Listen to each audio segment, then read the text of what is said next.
మీరందరికి ప్రైజ్లా. ఈరోజు కోరెష్ గురించి దేవుడు తెలియపరుస్తున్నాడు. మరి కోరెష్తో నా మంద కాపరి, నా చిత్తము నెరవేర్చువాడని మరి చెప్పువాడను నేనే. నా మంద కాపరి. కోరెష్ ఒక రాజు. కోరెషు అబ్రహాం సంతానము కాదు, యూదులకు చెందినవాడు కాదు.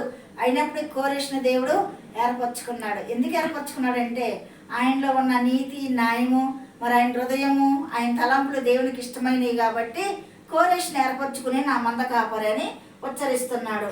మరి నేను ఏర్పరచుకున్నవాడని మరి చెప్పువాడను నేనే. నేను ఏర్పరచుకున్నాను కోరెష్ని అని చెప్తున్నాడు దేవుడు. మరి ఎందుకంటే నేను ఏర్పరచుకున్నవాడని నేనని, యెరూషలేముతో నీవు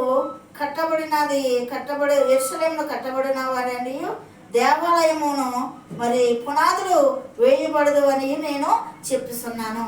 మరి యెరూషలేమును కట్టబడతావని, దేవాలయానికి పునాదులు వేస్తావని నేను నిన్ను ఏర్పరచుకొని ఉన్నానని యొక్క కోరెష్తో మరి దేవుడు చెప్తున్నాడు.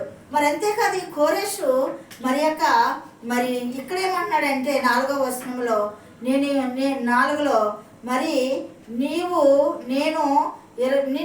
నన్ను ఎరగకుండానప్పటికీ మరి నిన్ను మరి సిద్ధపరిస్థితిని నువ్వు నన్ను ఎరగకపోవచ్చు, అయినప్పటికీ నేను సిద్ధపరచాలంటే నా ఉద్దేశాలన్నీ నువ్వు నెరవేర్చాలని నేను సిద్ధపరచాను. కొన్నేళ్ళు ప్రార్థన ఏ రీతిగా ఆలకించి మరి కొన్నేళ్ళు యొక్క దేవుడు తెలుసుకోవాలంటే కొన్నేళ్ళకి పేదరిని ఏ రీతిగా పంపాడో ఈ కోరెష్ను కూడా దేవుడు ఏర్పరచుకుని ఉన్నాడు.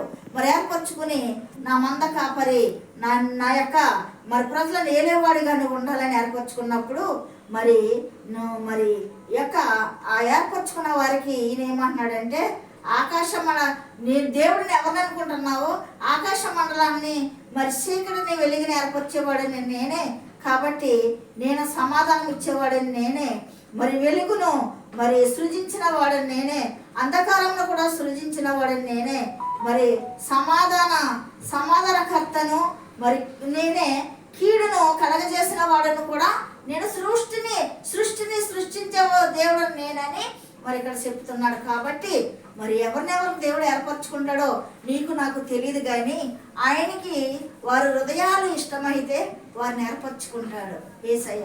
ఆ యొక్క హృదయాలోచనలో దేవునికి ఇష్టమైతే ఏర్పరచుకునే దేవుడు. మరి కోరెష్ని ఏర్పరచుకున్నాడు, నా మంద కాపరి అంటున్నాడు.